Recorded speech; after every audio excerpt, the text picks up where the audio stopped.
This truck is exactly the kind of Copart listing that can trick people into making a bad buy.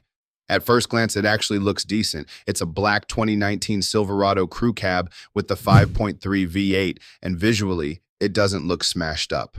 That alone is enough to make people think there's easy money here. But this is why you have to slow down and read the actual listing, not just stare at the photos. From the auction photos, this truck mostly looks like a used up work truck, not a wrecked truck. The front end looks pretty complete. The hood, grille, headlights, and bumper don't look like they took a major hit. Along the sides, you can see scratches, cosmetic wear, and the kind of rough condition you'd expect from a former fleet truck. So visually, this does not look like some catastrophic crash project. And honestly, that's what makes it dangerous because once you get past the photos, the mechanical notes completely change the story. Copart says the engine starts, but it also says the truck has no brakes and does not change gears. That is a serious red flag. A lot of people see engine starts and immediately treat that like the truck is basically fine. That's stupid. A truck can start and still be a total money pit. If it has no brakes and it won't shift, now you're dealing with real mechanical risk.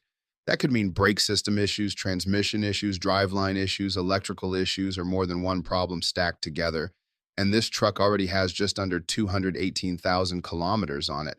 That mileage matters. This is not a low mileage, clean little flip where you can afford to be optimistic.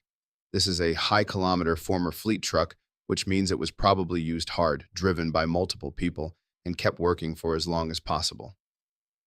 That doesn't automatically make it a bad truck, but it does make the mechanical note a lot more serious.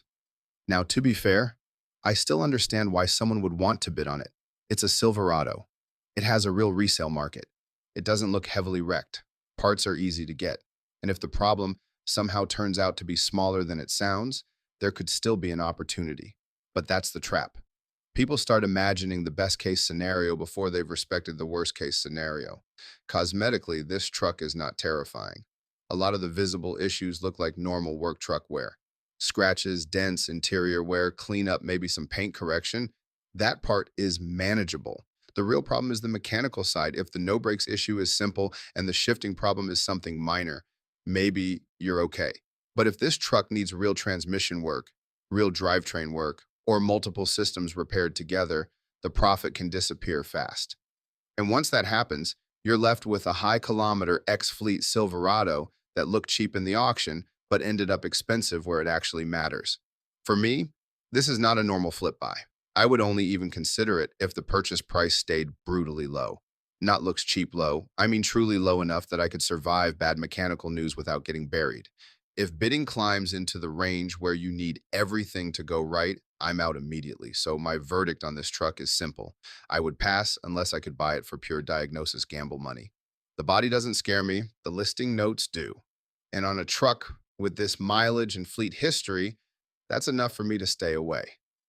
This is not the kind of truck I'd buy because it looks good in photos. This is the kind of truck I'd only buy if the number was so low that I could afford for the real mechanical story to get worse.